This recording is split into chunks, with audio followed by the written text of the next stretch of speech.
اعوذ باللہ من الشیطان الرجیم، بسم اللہ الرحمن الرحیم۔ آغاز اللہ کے عظیم نام سے جو بڑا مہربان بے حد کرم کرنے والا ہے۔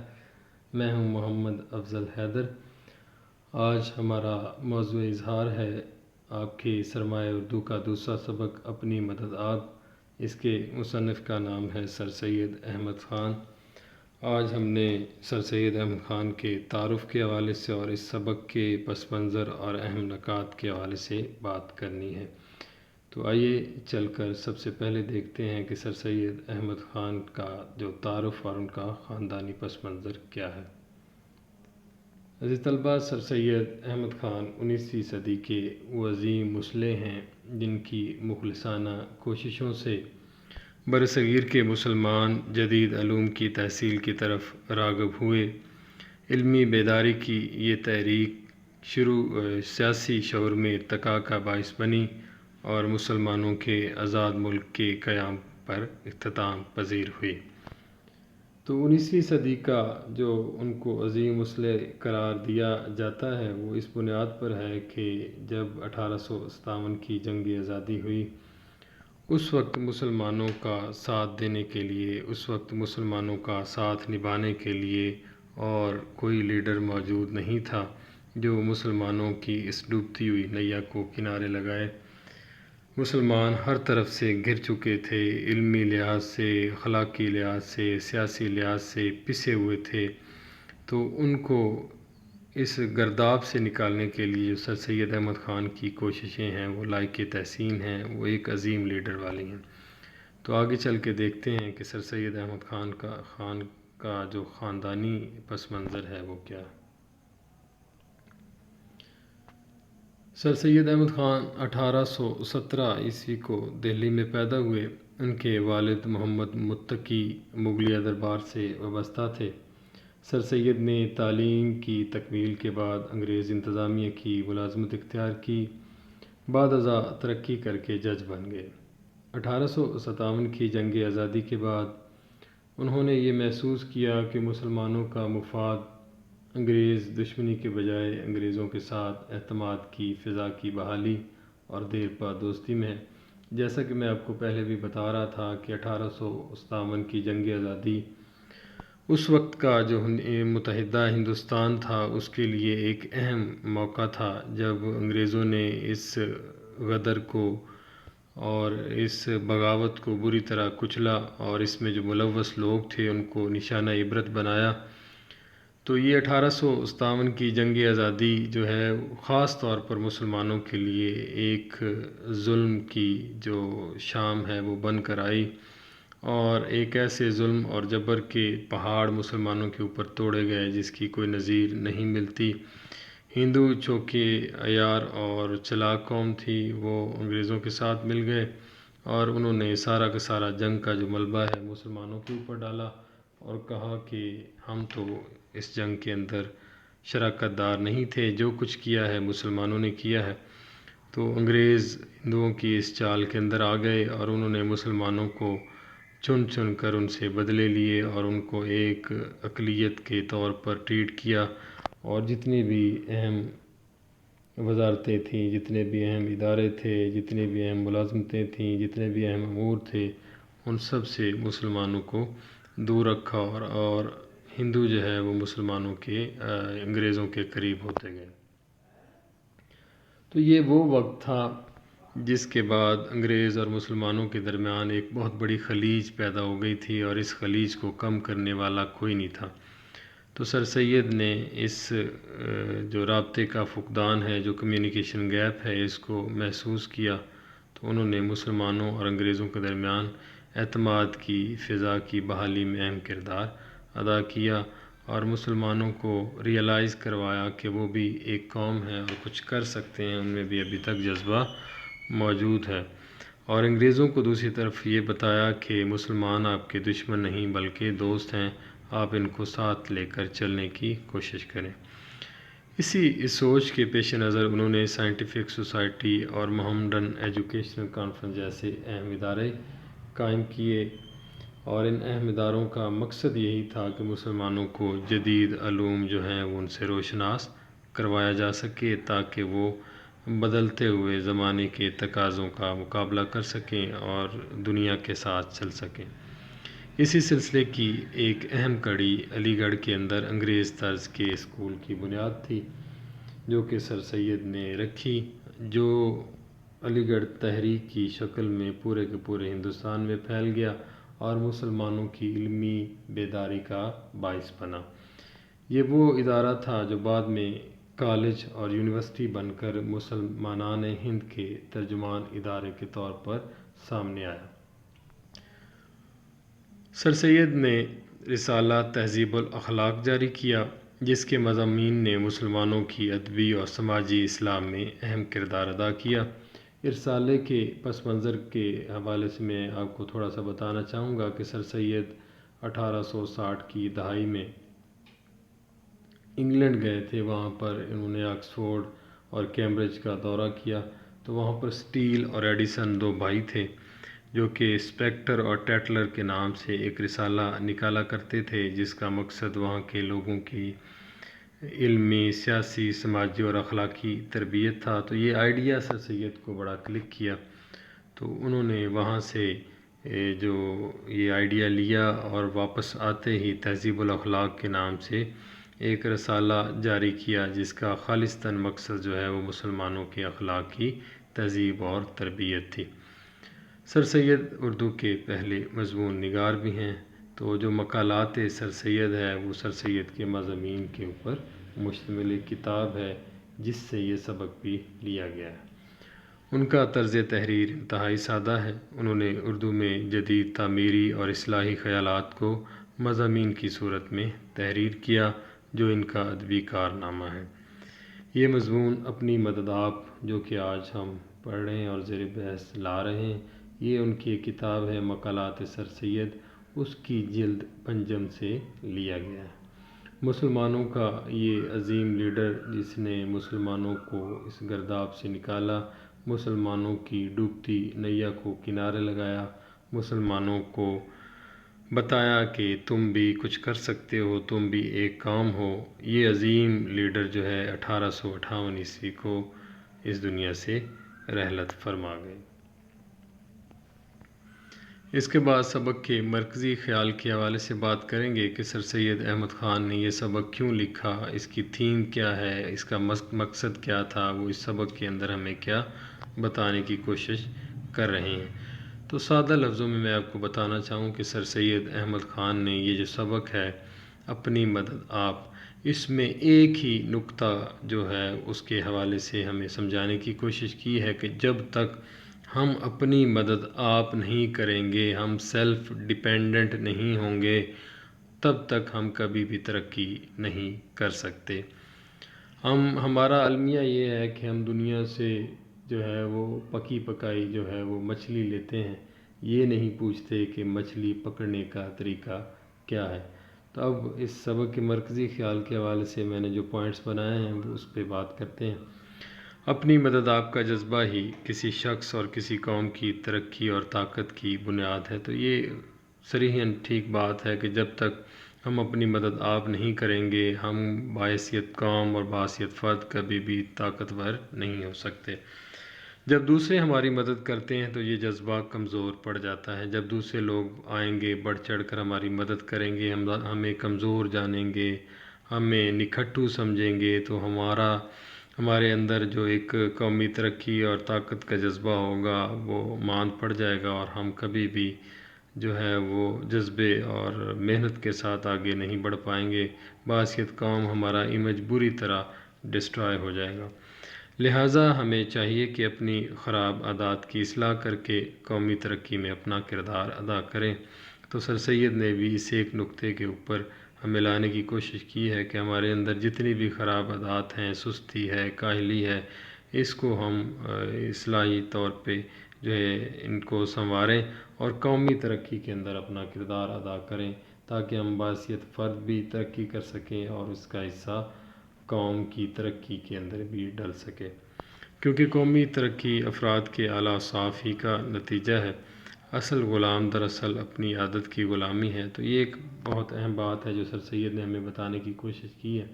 سر سید فرماتے ہیں کہ اصل غلام وہ نہیں ہے جس کو کسی ظالم آقا نے اپنے نرگے میں یا قبضے میں لے رکھا ہے، بلکہ اصل غلام وہ ہے جو کہ اپنی عادت اور غرض کا غلام ہے، جو کہ وہ اس دائرے سے باہر نکلنے کی کوشش نہیں کرتا اور اسی کے اندر پھنسا ہوا ہے، اور کبھی بھی ترقی کے لیے اپنے آپ کو ذہنی طور پہ آمادہ نہیں کرتا۔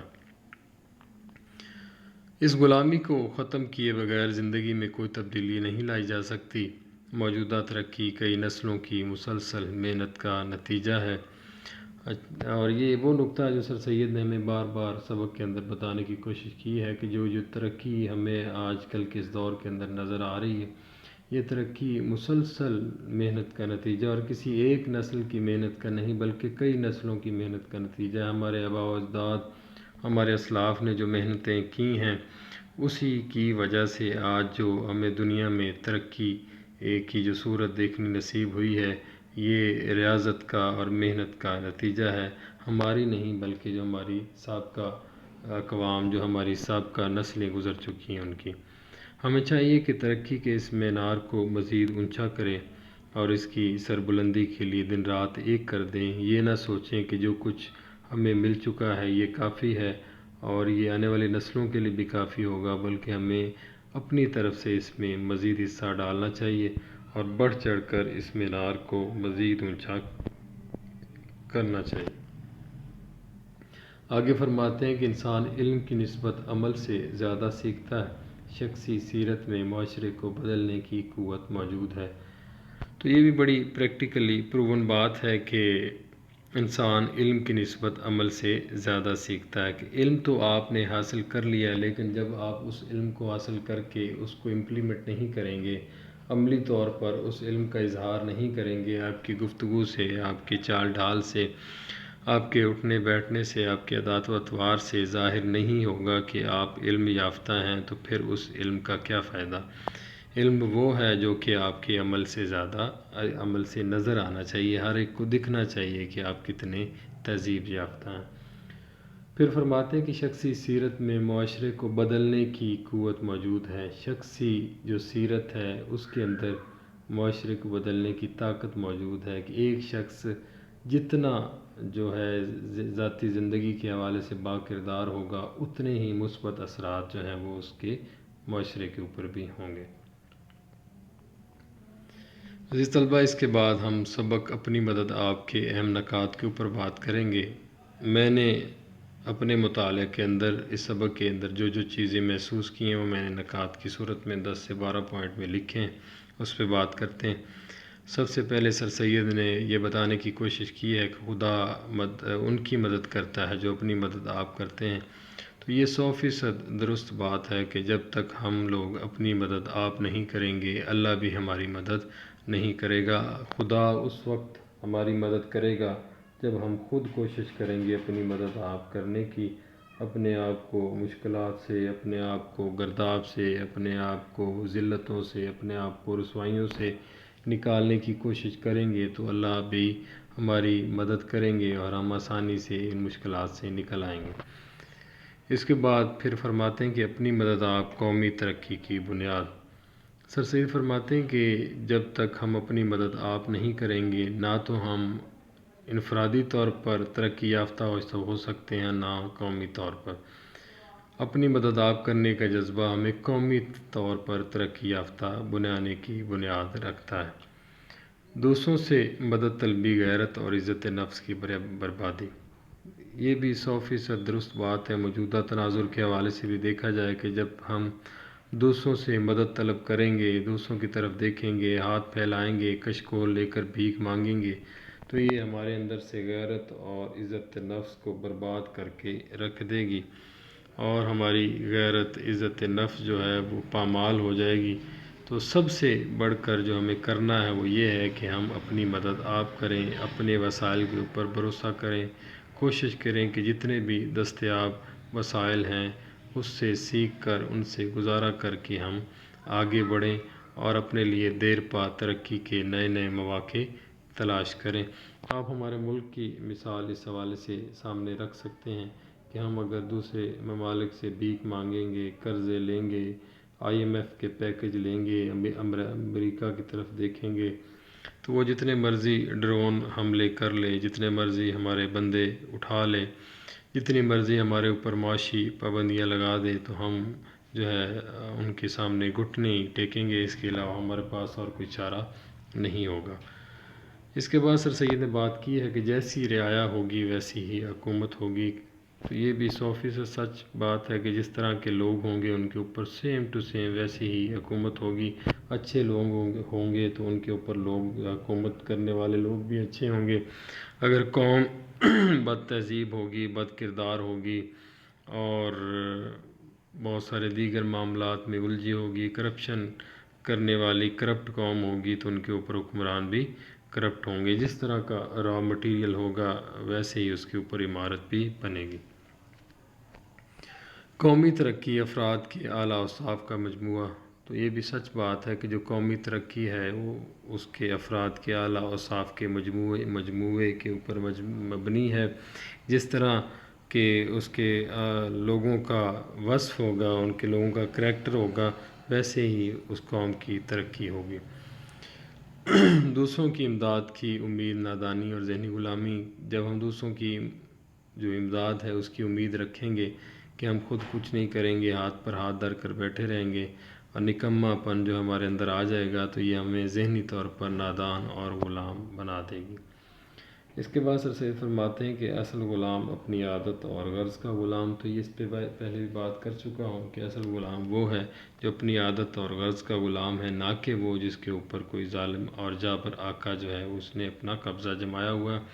جب تک ہم اپنی بری عادت اور اپنی بری غرض کو نہیں چھوڑیں گے، ہم کبھی بھی ذہنی طور پر غلامی کے چنگل سے آزاد نہیں ہو سکیں گے۔ پھر ایک اور سوچ جو لوگوں کے اندر جو پروان چڑھتی جا رہی ہے وہ یہ ہے کہ کوئی خضر ملے یا اچھی حکومت آئے گی تب ہی ہمارے مسئلے حل ہوں گے، تو یہ بھی 100% غلط بات ہے کہ آپ کسی خضر کی تلاش میں یا اچھی حکومت کی تلاش میں بیٹھے رہیں اور خود کچھ نہ کریں، تو یہ چیز جو ہے ہمارے لیے انتہائی غلط ثابت ہوتی ہے اور ہمیں خود کچھ کرنے نہیں دیتی، بلکہ ہم ساری زندگی اسی طرح گزار دیتے ہیں کہ اس حکومت کے بعد اگلی حکومت آئے گی تو وہ اچھی ہوگی، اس کی پالیسیاں اچھی ہوں گی، وہ ہمارے لیے جو ہے وہ ایک فلاحی ریاست کی بنیاد رکھے گی۔ تو یہ سراسر غلط خیال ہے۔ جب تک ہم انڈیویجولی انفرادی طور پر اپنے آپ کو نہیں تبدیل کریں گے، تب تک جتنی مرضی اچھی حکومت آ جائے اس کا ہمیں کوئی فائدہ نہیں۔ اس کے بعد مزید فرماتے ہیں کہ دنیا کی معزز جو قومیں ہیں ان کی ترقی کا جو راز ہے وہ اپنی مدد آپ میں ہے۔ جب تک آپ دنیا کی ترقی دیکھتے ہیں، یہ اونچی اونچی عمارتیں، صفائی ستھرائی، ان کے اخلاقیات، تو یہ ساری چیزیں جو ہیں وہ کس طرح انہوں نے گین کی ہیں، کس طرح حاصل کی ہیں، تو اس کا مختصر سا جواب یہ ہے کہ اپنی مدد آپ، وہ لوگ اپنے طور پہ محنت کرتے ہیں۔ سب سے بڑھ کر جو میں بچوں کو بھی بتاتا ہوں کہ جو ہمیں مثال دینی چاہیے وہ چائنا کی مثال ہے، کس طرح وہ لوگ جو ہیں وہ اسمال انڈسٹری لگا کر گھروں میں بیٹھے ہوئے ہیں، گھر کے تمام افراد کام کرتے ہیں اور ان کے ورکنگ آورز ہم سے زیادہ ہیں۔ مسلسل محنت اور ریاضت کی وجہ سے انہوں نے آج دنیا کی ترقی یافتہ قوم کا جو شملہ ہے اپنے سر پر سجایا ہوا ہے۔ اگر ہم اس اصول کو اپنا لیں تو ہمیں کسی بھی دوسری قوم کے سامنے جھکنے کی اور کشکول اٹھا کر پھرنے کی ضرورت نہیں ہے۔ اس کے بعد سر سید نے ولیم ڈاگن کے حوالے سے بات کی ہے کہ انہوں نے آزادی کے حوالے سے کیا بات کی ہے۔ تو ولیم ڈاگن آئرلینڈ کا ایک باشندہ تھا، تو وہ کہتا کہ میں جب بھی اپنے ملک کے لوگوں کو آزادی کے حوالے سے بات کرتے ہوئے دیکھتا ہوں تو میرے ذہن میں یہی بات آتی کہ جب تک ہم لوگ خود ذہنی طور پہ اپنے آپ کو آزاد نہیں کریں گے، ہم کبھی بھی حقیقی آزادی حاصل نہیں کر سکتے۔ ذہنی آزادی سے کیا مراد ہے؟ یہی ہے کہ جب تک ہم لوگ محنت نہیں کریں گے، جب تک ہم لوگ خود ترقی یافتہ نہیں ہوں گے، سیلف ڈیپینڈنسی جو ہے اس سے باہر نہیں نکلیں گے، تب تک ہم کبھی بھی آزاد نہیں ہو سکیں گے۔ اس کے بعد فرماتے ہیں یہ سر سید کا موجودہ ترقی نسلوں کی محنت کا نتیجہ، تو یہ جو موجودہ ترقی آپ کو نظر آتی ہے، جو اونچی عمارتیں نظر آتے ہیں، سڑکیں نظر آتی ہیں، فضا کے کو چیرتے جہاز نظر آتے ہیں، سمندر کی سطح پر تیرتے جو بڑے بڑے جو بحری جہاز ہیں وہ نظر آتے ہیں، تو یہ کسی ایک موجودہ نسل کا جو ہے وہ محنت کا نتیجہ نہیں، بلکہ اس کے پیچھے مسلسل ریاضت اور محنت ہے، اور نسلوں کی محنت ہے، آپ کے آباء و اجداد کی محنت ہے، اسلاف کی محنت ہے، اس کی وجہ سے یہ ترقی جو ہمیں نظر آتی ہے۔ تو ہمیں چاہیے کہ ہم اس ترقی کے اندر حصہ ڈالیں اور بڑھ چڑھ کر حصہ ڈالیں، تاکہ آنے والی نسلیں جو ہیں وہ اس سے مستفید ہو سکیں، اور ہمارے حوالے سے بات کریں کہ جو سابقہ قوم یا نسل گزری ہے، اس نے اس انسانی ترقی کے اندر بڑھ چڑھ کر اپنا حصہ ڈالا۔ اس کے بعد بات کرتے ہیں کسی ایک فرد کی پرہیزگاری، ایمانداری اور محنت کا دوسرے افراد پر اثرات۔ تو کوئی ایک فرد پرہیزگار ہوگا، ایماندار ہوگا، محنتی ہوگا، تو اس کا مثبت اثر دوسروں پر پڑے گا۔ مثلا ایک گھر کی مثال آپ لے لیں کہ آپ کے گھر کے اندر جتنے بھی افراد ہیں، ان میں سے ایک بندہ جو ہے وہ پرہیزگار ہے، ایماندار ہے، محنتی ہے، تو اس کو دیکھ دیکھ کر جو آپ کے گھر کے دیگر افراد ہیں ان کو بھی سبق حاصل ہوگا۔ اسی طرح اگر گھر بدلے گا تو پھر گلی بدلے گی، محلہ بدلے گا، شہر بدلے گا، صوبہ بدلے گا، اور اس طرح پورا کا پورا ملک تبدیل ہوگا اور اس میں مثبت تبدیلیاں آئیں گی۔ پھر فرماتے ہیں کسی شخص کی جیتی جاگتی زندگی کا مشاہدہ۔ جب تک ہم جیتی جاگتی زندگی کا مشاہدہ نہیں کریں گے، ہمیں سیکھنے کو کچھ نہیں ملے گا۔ تو جو آبزرویشن سینس ہے، یہ انسان کے اندر جب تک نہیں آئے گی تب تک آپ کبھی بھی سیکھ نہیں سکیں گے۔ تو اگر آپ عملی طور پر سیکھنا چاہتے ہیں تو آپ کو اپنا قوت مشاہدہ جو ہے اس کو مضبوط بنانا ہوگا۔ پھر سر سید فرماتے ہیں کہ عملی تعلیم انسان کو انسان بناتی ہے۔ تو اس پہ پہلے بھی بات ہوئی ہے کہ جب تک آپ اپنی تعلیم کو پریکٹیکلی جو ہے وہ امپلیمنٹ نہیں کریں گے اپنی ذات کے اوپر، تب تک آپ انسان نہیں اچھے بن سکتے۔ آپ کی تعلیم آپ کی گفتگو سے، آپ کے عادات و اطوار سے، آپ کے بول سے، چال چلن سے نظر آنی چاہیے، تاکہ لوگ آپ کے حوالے سے بات کر سکیں کہ یہ واقعتاً پڑھا لکھا، سلجھا ہوا اور اچھا انسان ہے۔ اس کے بعد بات کرتے ہیں کہ یہ علم کتابوں میں نہیں مشاہدے میں۔ تو یہ جتنی ساری باتیں سر سید احمد خان نے اپنے سبق اپنی مدد آپ کے اندر کی ہیں، تو یہ علم آپ کو کہاں سے ملے گا؟ کتابوں سے نہیں، بلکہ آپ کو مشاہدے سے ملے گا۔ یہ چیزیں آپ کو انسان سکھائیں گی، یہ چیزیں آپ کو ریاضت سکھائے گی، یہ چیزیں آپ کو سفر سکھائے گا، یہ چیزیں آپ کو لوگوں سے جو آپ کی ڈیلنگ ہے، ڈیل ہے، وہ آپ کو سکھائے گا۔ تو یہ ساری چیزیں آبزرویشن سینس کے اندر موجود ہیں۔ پھر آخری نقطے میں بات کرتے ہیں کہ سوانح عمری کی نسبت عمدہ چال چل انسان کو معزز بناتا ہے۔ تو سوانح عمری بایوگرافی ہے، آٹو بایوگرافی ہے، یہ آپ پڑھتے ہیں یا آپ لکھتے ہیں، تو یہ ساری کتابی باتیں ہیں۔ جب تک آپ خود اپنے آپ کو عمدہ طور پر چال چلن کے حوالے سے، کریکٹر کے حوالے سے، عمل کے حوالے سے لوگوں کے سامنے نہیں رکھیں گے، تب تک آپ کبھی بھی معزز نہیں بن سکتے۔ تو اپنے آپ کو اگر آپ نے معزز ثابت کرنا ہے تو آپ کو آپ کا چال چلن بہتر بنانا ہوگا۔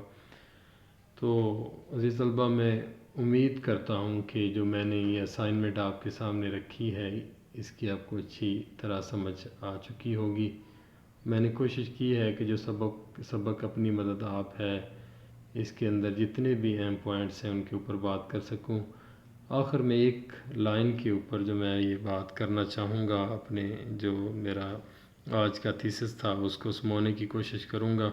کہ جب تک ہم لوگ اپنی مدد آپ نہیں کریں گے، جب تک ہم لوگ اپنی ذات پر بھروسہ نہیں کریں گے، اپنی صلاحیتوں کو نہیں آزمائیں گے، اپنی صلاحیتوں کو نہیں پہچانیں گے،